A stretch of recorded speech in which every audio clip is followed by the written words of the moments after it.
Hi friends, आजकल घुटने की गठिया और ऑस्टियोआर्थराइटिस के साथ साथ में एक दर्द लोगों को बहुत ज्यादा परेशान कर रहा है, वो है घुटने के पीछे का दर्द। यहाँ पे सूजन बहुत ज्यादा हो जाती है, ऐसा लगता है कि गांठ हो रही है, सिस्ट हो रही है, जलन बहुत ज्यादा होती है, अकलन और जकलन पेशेंट को महसूस होती है। और जब भी मरीज जो है पैर तो मोड़ लेता है, लेकिन पैर को सीधा करने में उसकी सांसें निकल जाती हैं। और इसमें सबसे ज्यादा दिक्कत ये होती है कि अगर मरीज से कह दिया जाए कि अपना पैर, दोनों पैर सीधा करके इस तरीके से खड़ा हो जाए 1 मिनट तक, तो वो खड़ा नहीं रह पाता, उसका पैर जमीन पे पूरी तरीके से जम नहीं पाता। उसकी वजह ये होती है कि यहाँ की मसल जो है बहुत ज्यादा टाइट हो जाती है और वो पैर को इस तरीके से ऐसे करके खड़ा होता है। और जब भी चलता है तो वो पैर को मोड़ करके ही चलता है, जिसकी वजह से होता क्या है, न सिर्फ आपके घुटने पे स्ट्रेन आता है, काफ मसल पे स्ट्रेन आता है, बल्कि हमारे कूल्हे के ऊपर भी स्ट्रेन आता है, जिसकी वजह से कभी कभी हम पेशेंट में देखते हैं कि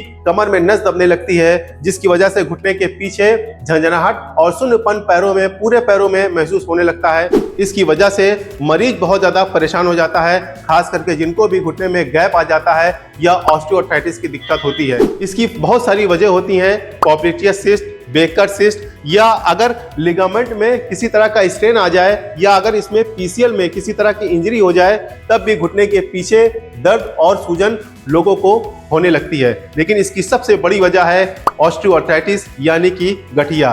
देखिए, जब भी हम मूवमेंट नहीं करते हैं अपने घुटने का, तो हमारे घुटने में थोड़ा सा कॉन्ट्रेक्चर आ जाता है और पैर हमारा थोड़ा सा मुड़ा हुआ ही रहता है, क्योंकि कुदरत ने हमारे घुटने को मूवमेंट करने के लिए बनाया है। अगर हम एक्सरसाइज नहीं करेंगे तो हमारे घुटने का मूवमेंट नहीं होगा। जैसे जैसे हमारी उम्र बढ़ती है वैसे वैसे ये घुटना कमजोर होने लगता है। तो हमको चाहिए कि हम एक्सरसाइज करें, लेकिन हम एक्सरसाइज नहीं करते, जिसकी वजह से हमको ये सब दिक्कतें आती रहती हैं। अगर हमारे घुटने में हरकत होती रहेगी तो हमारे घुटने में बरकत बनी रहेगी, लेकिन अगर हम घुटने में एक्सरसाइज नहीं करेंगे तो धीरे धीरे ये कंडीशन आएगी, ये घुटना भी हमारा साथ छोड़ देगा और हम एक कप चाय के लिए और एक गिलास पानी के लिए भी दूसरे पर निर्भर रहना पड़ सकता है, जो बड़ा ही कष्टदायक और पेनफुल कंडीशन होती है। हमने मरीजों को देखा है कि वो बिस्तर पर ही रहते हैं, ना वो टहल पाते हैं, ना घूम पाते हैं। लेकिन अगर आप अपने घुटने के लिए 5-10 मिनट रोजाना निकालते हैं और रोजाना आप एक्सरसाइज करते हैं, तो आप कुछ ही दिनों में देखेंगे कि आपका पैर भी सीधा हो रहा है और पैर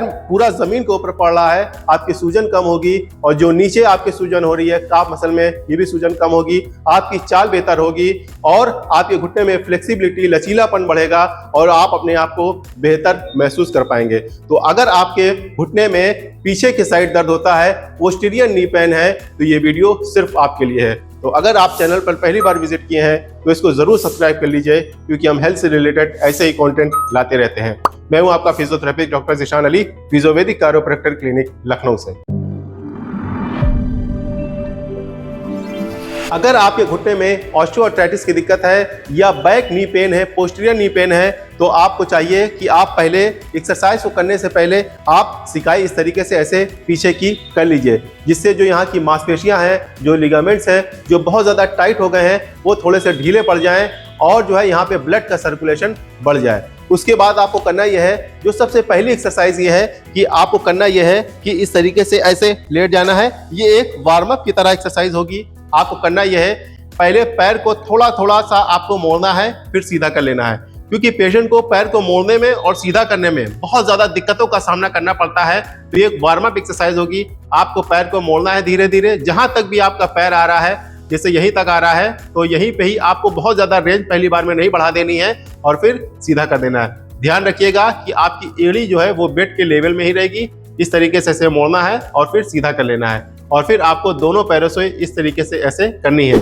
ये पोस्टीरियर नी पेन और बैक नी पेन की दो इंटरेस्टिंग बात यह है कि ये महिलाओं में ज्यादा दिक्कत देखी जाती है पुरुषों के मुकाबले, और ये एक पैर में ज्यादा होता है। तो आपको एक्सरसाइज दोनों पैर की ही करनी है, एक पैर में आपको एक्सरसाइज नहीं करनी है, जिससे आपका बैलेंस बराबर रहे और आपके दोनों घुटने जो है वो मजबूत बने रहे। और ये एक्सरसाइज आप पहले दिन, दूसरे दिन आप सिर्फ 15-15 बार करिएगा, सुबह शाम करते हैं तो आपको बहुत अच्छे रिजल्ट देखने को मिलेंगे। दूसरी एक्सरसाइज में हमको क्या करना है, इस तरीके से ऐसे बैठ जाना है। अब जैसे एक पैर में आपके घुटने के नीचे दर्द होता है, तो आपको करना यह है, इस तरीके से ऐसे पैर को ऊपर रख लेना है, जो पैर आपका सही है। अब इस तरीके से आप पैर करेंगे तो आपको दर्द बढ़ सकता है। तो आपको करना यह है, इस तरीके से ऐसे जांघ के नीचे आपको रख लेना है ताकि पैर में एक सपोर्ट बना रहे। फिर आपको क्या करना है, धीरे से अपने पैर को नीचे की तरफ आपको दबाना है और फिर छोड़ना है, फिर दबाना है, फिर छोड़ना है। इससे क्या होगा कि एक तो ये आइसोमेट्रिक मूवमेंट हो रहा है, दूसरा आपकी कटोरी का मूवमेंट हो रहा है, और तीसरी जो सबसे इंपॉर्टेंट है कि आपका धीरे धीरे पैर भी इससे सीधा होने लगेगा। थोड़ा थोड़ा आप करेंगे, बहुत ज्यादा आपको प्रेशर नहीं देना है, धीरे धीरे आप करेंगे तो आपका पैर धीरे धीरे सीधा होने लगेगा। और ये भी आप सिर्फ 5 से 10 बार से स्टार्ट करिएगा, धीरे धीरे नंबर ऑफ काउंट आप बढ़ाते हुए चले जाइए। तीसरी एक्सरसाइज हम करेंगे, उसमें हम पेट के बल इस तरीके से ऐसे लेट जाएंगे और हमारा पैर जो होगा वो थोड़ा सा बाहर की तरफ निकला रहेगा इस तरीके से। पेट के बल लेटने में भी बहुत सारे लोगों को दिक्कत होती है, इनको भी गठिए की दिक्कत होती है। तो अगर आपको दर्द बहुत ज्यादा है तो ये वाली एक्सरसाइज आप ना करिएगा, और जो एक्सरसाइज हम आपको बताएंगे वो एक्सरसाइज आप करिएगा। अब जैसे इस वाले पैर में हमको जो है वो दर्द होता है घुटने के पीछे, तो आपको करना ये है, इस तरीके से ऐसे आपने दूसरे पैर से इस तरीके से ऐसे पुश करेंगे। इस तरीके से आप पुश करेंगे नीचे की तरफ तो आपका पैर धीरे धीरे वो सीधा होने लगेगा।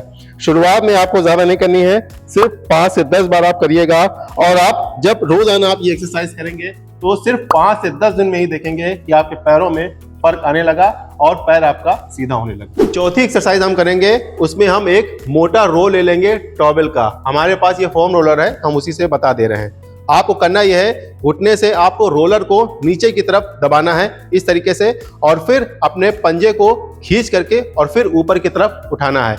इस एक्सरसाइज को करने से फायदा ये होगा कि घुटने के जो आसपास की मांसपेशियां हैं वो स्ट्रांग होंगी। अगर आपके घुटने में गैप आ गया है, गैप की दिक्कत है, ऑस्टियोआर्थराइटिस है, अर्थराइटिस की दिक्कत है, तो वो रिवर्स होंगी चीजें, आपका घुटना मजबूत होगा। और जो नीचे काफ में बहुत ज्यादा सूजन हो जाती है, तो जब आप स्ट्रेच करेंगे तो इससे भी आपको काफी फायदा मिलेगा और वो सूजन कम होगी और पैर में फ्लेक्सिबिलिटी और मोबिलिटी आपकी बढ़ेगी। यहाँ पे आपको करना यह है, घुटने को दबा के और पंजे को खींच के और फिर ऊपर उठाएंगे, यहाँ पे 5 सेकंड तक होल्ड रखेंगे, फिर आपको पंजे को ढीला छोड़ के और फिर नीचे रख देना है। और इसी तरीके से आपको दोनों पैरों की करनी है, और ये भी एक्सरसाइज आप 15 से 20 बार शुरुआत में करिए। पांचवी एक्सरसाइज हम करेंगे, उसमें आपको एक टॉवेल की जरूरत पड़ेगी। आपको करना यह है, इस तरीके से ऐसे लेट जाना है और एक पैर अपना समेट लेना है। फिर आपको करना यह है, इस तरीके से ऐसे पैर में फंसा करके और फिर अपने पैर को ऊपर की तरफ ऐसे उठाना है और अपने पंजे को अपनी तरफ खींचना है, और यहाँ पे 5 सेकंड तक होल्ड रखना है, फिर ढीला छोड़ देना है। और फिर पैर को बहुत ज़्यादा नीचे नहीं लाना है, यहीं तक लाना है, और फिर पैर को आपको ऊपर उठा के पंजे को खींचना है, 5 सेकंड तक होल्ड रखना है। इसको करने से ये होगा कि एक तो आपकी काफ की मसल स्ट्रेच हो रही है, नीचे की मसल से स्ट्रेच हो रही है, पूरी हैमस्ट्रिंग आपकी स्ट्रेच हो रही है, इससे आपको काफ़ी फायदा मिलेगा।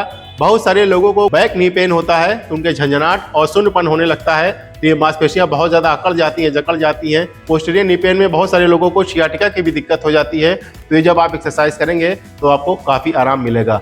ये जो 5 एक्सरसाइज हमने आपको बताई है, अगर ये आप कंटिन्यू 10 दिन 15 दिन महीना भर आप करते हैं, काफ़ी बेहतर रिजल्ट मिलेगा और आप अपने आप को फिट, एनर्जाइज और जवान महसूस करेंगे। इसके साथ साथ में आपको घुटने की ग्रीस बढ़ाने के लिए कुछ तब्दीली करना बहुत ज़्यादा ज़रूरी है, जिससे जो घुटना है हमारा मेंटेन रहे और जो ऑस्टियोआर्थराइटिस की आपकी दिक्कत है वो रिवर्स हो। अगर इसमें कार्टिलेज बनने लगेगा तो आपकी चाल बेहतर होगी और जो घुटने से कट कट की आवाज़ आ रही है वो भी नहीं आएगी। तो इस वाली वीडियो को आप ज़रूर जाकर देखिएगा और फॉलो इसको ज़रूर करिएगा। Thank you.